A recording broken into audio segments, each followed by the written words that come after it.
sous-location professionnelle, le mindset des top sous-loueurs. Aujourd'hui, nous allons rentrer dans la tête des meilleurs sous-loueurs de votre ville afin que tu puisses dupliquer leur comportement. Apprendre et répliquer le mindset des top sous-loueurs est crucial si tu souhaites réussir ta sous-location professionnelle en 2024. Les clés mindset que je vais te partager proviennent de ma propre expérience personnelle après avoir construit un empire immobilier en sous-location qui me rapportait jusqu'à 12 000 € par mois. Et tout cela en l'espace de 2 ans.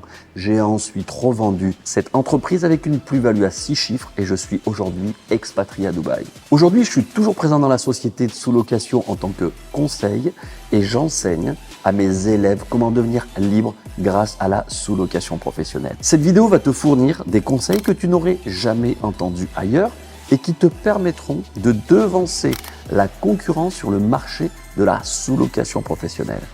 Allez, commençons sans plus tarder et découvrons les 5 principes mindset indispensables pour réussir en sous-location. Je vais ici te proposer des principes qui sont nécessaires de la prospection de ton appartement jusqu'à la gestion d'une marque immobilière de plus de 30 appartements. Principe mindset numéro 1, la résilience. Et j'ai demandé à ChatGPT de me donner la définition. La résilience entrepreneuriale se manifeste dans la capacité à rebondir face aux échecs, à apprendre des obstacles et à persévérer avec un optimisme réaliste malgré les défis inhérents à la création et à la gestion d'une entreprise. Cette définition est très importante et le sera durant tout votre parcours d'entrepreneur. Mais la résilience est hyper importante dès le départ, avant même de te lancer dans la prospection. Je vous dis avant même, car tu vas avoir, à différents stades de ton projet, 1000 raisons, ou plutôt excuses de tout arrêter. Déjà, au stade de la réflexion, tu viens de découvrir, on va dire, la sous-location, et tu commences un petit peu à en parler autour de toi, car tu souhaites partager cette formidable trouvaille. Tu es en train de te rendre compte que tu peux gagner de l'argent de manière légale, avec des appartements qui ne t'appartiennent même pas. Et en plus, tu vas automatiser cette activité de façon à ce qu'elle te prenne le moins de temps possible. Et tout cela avec un tout petit capital de départ. Mais manque de peau, pour toi, ton entourage n'a pas, le même enthousiasme. Ton entourage n'a pas le même enthousiasme que toi.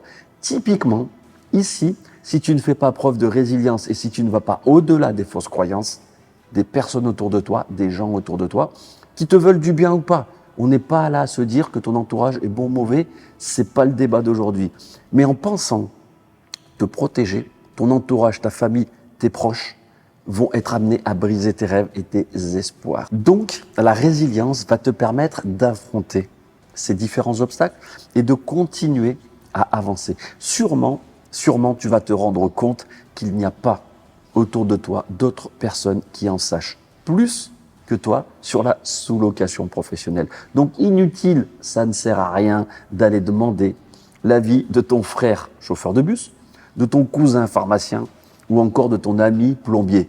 Tu en sais 1000 fois plus qu'eux sur ce sujet précis qu'est la sous-location professionnelle. Donc on va dire que tu vas passer ce stade-là.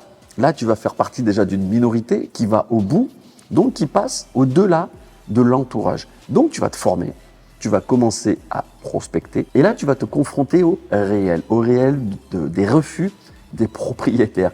Tu vas commencer à te prendre des noms dans la figure. Des obstacles arrivent un peu partout et il va arriver un moment où tu vas douter. Et ça, je le vois fréquemment en coaching. C'est soit « oui, mais ça là, c'est car j'ai le voile. Non, il ne veut pas de moi, il ne veut pas me sous-louer l'appartement car je suis jeune, j'ai que 19 ans et ça rassure pas. » L'autre va me dire qu'il ne se sent pas à l'aise dans les échanges. Mais en fait, les amis, le problème, c'est ni ton voile, ni ton âge, ni ta difficulté à communiquer, ni ta couleur de peau, et j'en passe, et j'en passe. Le problème, c'est toi. Oui, toi. Désolé d'être direct, mais c'est toi le problème. Car au moindre obstacle, tu veux tout arrêter. Et ça porte un nom, c'est la résilience. Je suis pas en train de vous dire que c'est facile, les amis. Vous lancez dans un domaine qui est compliqué, qui est difficile. Moi-même, je suis passé par là. Je sais que c'est pas simple, je sais que c'est pas facile, je sais qu'il y a beaucoup d'obstacles, mais tenez bon et vous y arriverez. Deuxième principe mindset, les amis, la discipline. Et je vais vous donner toute la définition de la discipline propre à l'entrepreneuriat. La discipline entrepreneuriale se traduit par la rigueur quotidienne dans la gestion des tâches. l'atteinte des objectifs et le maintien d'une vision à long terme essentielle pour le succès et la pérennité de ton projet. J'ai volontairement mis ici la discipline après la résilience, car pour moi, ce sont deux principes très liés, intimement liés. Au début, je vois énormément de personnes être ultra motivées à l'idée de démarrer la sous-location. C'est super au téléphone, ils sont à fond, ils veulent être formés. On discute de timing, de la formation, quand est-ce qu'on va créer la société, des obstacles qu'on va surmonter ensemble, des objectifs qu'on va atteindre, des objectifs qu'on se fixe. Bref, les personnes sont dans un esprit vraiment bien, un bon mindset. Et vous savez quoi? Ça retombe aussi vite que c'est monté. Pourquoi? Il faut savoir que la motivation est un sentiment très agréable, une énergie qui nous pousse à faire quelque chose que l'on a envie de faire. Mais le problème de la motivation, c'est qu'elle est extrêmement, un peu comme la bourse, volatile. D'un instant à l'autre, elle peut apparaître, tout comme elle peut disparaître. Et ça, je le vois pour environ, on va dire, la moitié des personnes qui souhaitent être accompagnées. Là, je tourne ma casquette de sous-loueur et je te parle de mon expérience de formateur, coach, expert en sous-location professionnelle.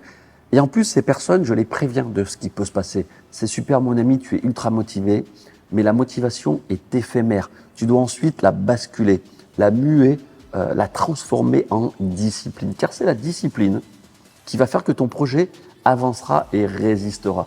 Et vous savez quoi? Ils me disent tous, oui, t'inquiète, ça là, je suis hyper motivé et ensuite je vais être discipliné. Et bien, comme je le dis plus haut, dans 50% des cas, malheureusement, ces personnes retombent dans leur quotidien. On les relance, on essaie de les recontacter, car moi, personnellement, je sais ce que m'a apporté de quitter le salariat, d'avoir cette liberté géographique, temporelle, voire financière, même si la liberté financière est une liberté propre à chacun.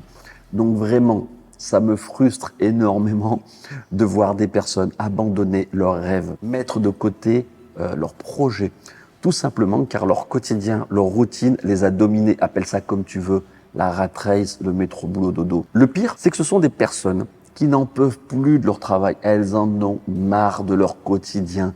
Elles savent qu'il y a un truc qui ne va pas et qu'il y a quelque chose de mieux qui les attend. Et ce n'est que la discipline qui peut te permettre d'aller au-delà. La discipline, contrairement à la motivation, est un muscle. Elle s'entraîne. C'est en se disciplinant par des petites choses. 1% tous les jours, c'est mieux que 10% pendant un mois et ensuite tu fais plus rien pendant 3-4 mois. Donc c'est en se disciplinant que l'on peut développer cette capacité à aller au bout de ses projets, ne pas nourrir de regrets. Principe mindset numéro 3, la capacité à prendre des risques calculés. Et là encore, j'ai demandé à mon ami ChatGPT, je vais vous donner la définition. La réussite entrepreneuriale repose sur la capacité à prendre des risques calculés, évaluant soigneusement les opportunités et les implications pour prendre des décisions informées avec un risque étudié et mesuré. Ça veut dire quoi? Ça veut dire tout simplement que tu es maintenant chef d'entreprise. Tu dois prendre des risques mesurés. Tu as su évoluer ton projet, ton secteur dans lequel tu souhaites te lancer en étudiant et en mesurant différents paramètres.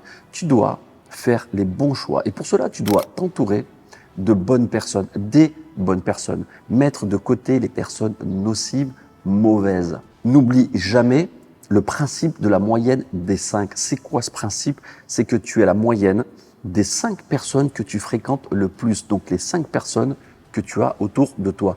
Et ce n'est qu'en s'entourant de personnes de qualité que tu vas développer cette capacité à arbitrer, à mesurer tes risques. Je te prends un exemple tout bête. Tu as un propriétaire qui te fait confiance pour un appartement, mais c'est un T3, 2 chambres plus cuisine, salon. Là où toi, tu avais ciblé ta recherche sur un studio. En plus, il est dans un emplacement différent de ce que tu connais, mais ton étude de marché te dit qu'il sera rentable. Tu le prends ou pas? C'est la question que je te pose. Si tu sollicites l'avis de ton entourage qui n'a aucune expérience en immobilier ou en entrepreneuriat, tu crois vraiment qu'ils vont t'apporter une aide précieuse? Moi, je ne crois pas. Par contre, si tu fais partie d'un groupe d'entrepreneurs, de sous-loueurs, que tu as un expert, un mentor à tes côtés avec qui tu peux échanger, tu ne crois pas que la réponse serait différente? Moi, je pense que oui. Donc finalement, la décision, le risque, c'est toi, in fine, qui le prends. Mais la manière d'y arriver peut être différente, avec un résultat aussi qui peut être différent. Bref, tu l'as compris, la capacité d'un entrepreneur à prendre des risques calculés s'entend de sa capacité à s'entourer de personnes de qualité en lien avec ses aspirations et ses projets. Principe mindset numéro 4, le leadership. Et là aussi, je vais te donner la définition. Le leadership entrepreneurial se manifeste dans la capacité à inspirer, guider et mobiliser une équipe vers la réalisation d'une vision commune, tout en prenant des décisions stratégiques pour favoriser la croissance et le succès de ton projet. Alors là, tu es en train de te dire, ah, attends, ça là, moi je suis salarié, je suis bien, et là tu es en train de me parler de l'idée de devenir manager. Je comprends. Cette caractéristique ne s'acquiert pas du jour au lendemain, mais elle est nécessaire si tu veux scaler, augmenter ton nombre d'appartements. Car qui dit scaler, donc augmenter le nombre d'appartements, dit automatiser bien sûr, mais déléguer aussi et surtout. Et qui dit déléguer, dit gestion de l'humain. La gestion humaine, les amis, par exemple, pour moi, j'ai toujours eu beaucoup de mal, car j'ai toujours évolué dans des métiers individuels et autonomes, donc je partais vraiment de très loin. Donc au départ, gérer une équipe de 10, 12 femmes de ménage, un technicien de maintenance, une ou un city manager, des prestataires linge, etc., etc. Pas facile pour moi, mais j'ai appris. Ce que je veux dire par là, c'est qu'à chaque étape de ton projet, de ton entreprise, tu vas développer des compétences, des qualités qui d'ailleurs vont te servir dans la vie de tous les jours. Mais ne t'inquiète pas, tout ce que je suis en train de t'indiquer, tu vas le développer, tu vas monter en compétences au fur et à mesure que tu vas avancer dans ton projet de sous-location professionnelle. Tu as également différentes façons de l'idée, de manager. Mais j'ai lu beaucoup de livres et j'ai regardé pas mal de vidéos YouTube. Et ce que je peux te dire, c'est que la meilleure façon de diriger une équipe implique plusieurs choses. Établir une communication claire, inspirer la confiance, favoriser la collaboration et reconnaître les contributions individuelles des membres de ton équipe. Communique avec tes femmes de ménage, ne les paye pas au lance-pierre, valorise leur travail, fais confiance à ta city manager, ton ou ta city manager, fais en sorte qu'il ou elle adhère aux valeurs de ton entreprise, fais-la ou fais-le monter en compétences, organise des repas ou des événements pour fédérer tes équipes, très important, cimenter ton équipe, comporte-toi en leader honnête, juste et proche de tes équipes. Par exemple, beaucoup de sous-loueurs n'arrivent pas à garder leur femme de ménage, voire ou en recruter, tout simplement. Mais souvent, quand je leur demande comment est leur relation ou comment serait leur relation avec ces femmes de ménage, on a l'impression qu'ils me parlent d'un prestataire lambda. Moi, tu sais ça là, je les paie et elle doit faire le taf. Point. Mais vraiment, tu espérais quoi avec ce mindset ?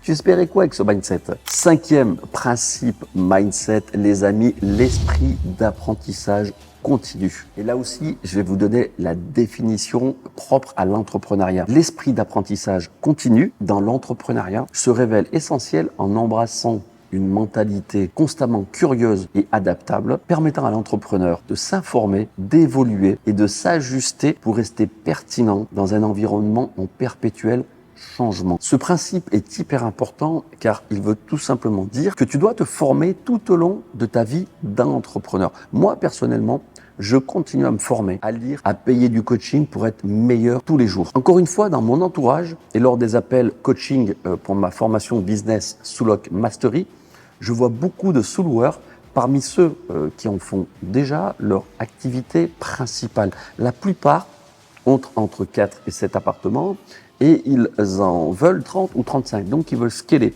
Souvent, ils se sont formés sur le tas, c'est bien, magnifique, formidable. Ils font tout eux-mêmes. Ils ont juste, remplacé leur précédent travail par de la gestion locative courte durée. Et eux m'appellent souvent en mode panique. J'en peux plus.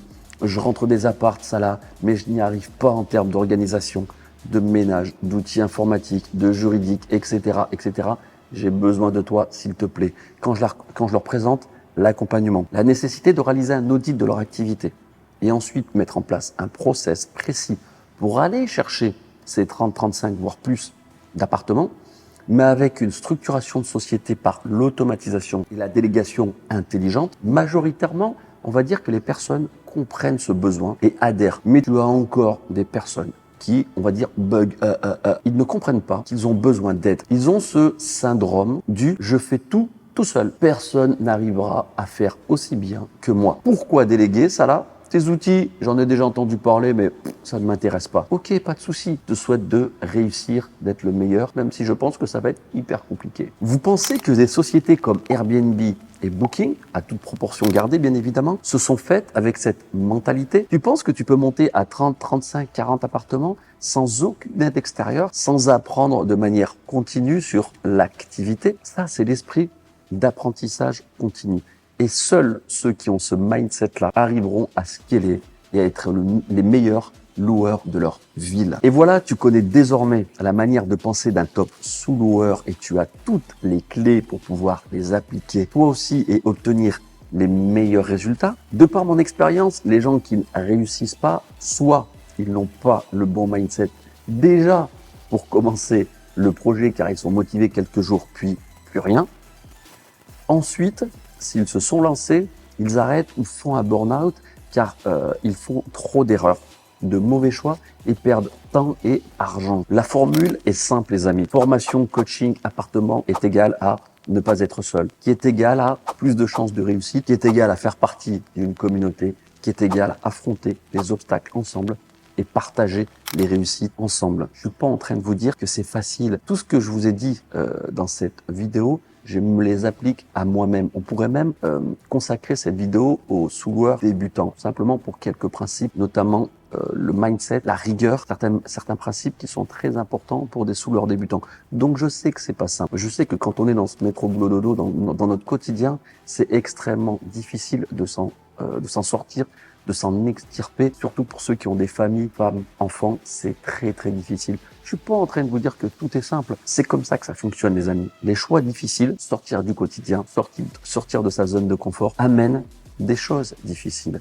Les choix faciles, simples, rester dans sa zone de confort, à très court terme, ça va vous amener des choix simples. Mais à long terme, ça va vous amener des choses, des événements extrêmement difficiles. Donc, si tu es prêt à te lancer dans la sous-location professionnelle ou si tu cherches à affiner tes techniques actuelles, n'hésite pas à réserver un appel avec moi pour un bilan personnalisé ensemble. On va élaborer un plan d'action sur mesure, adapté à tes besoins et à tes objectifs. Clique sur le lien dans la description pour réserver ton appel. Et si tu veux continuer à approfondir davantage tes connaissances en sous-location professionnelle, tu es le bienvenu sur ma chaîne. Clique sur la vidéo, notamment qui s'affiche maintenant à l'écran. C'était Salah et je te dis à la prochaine.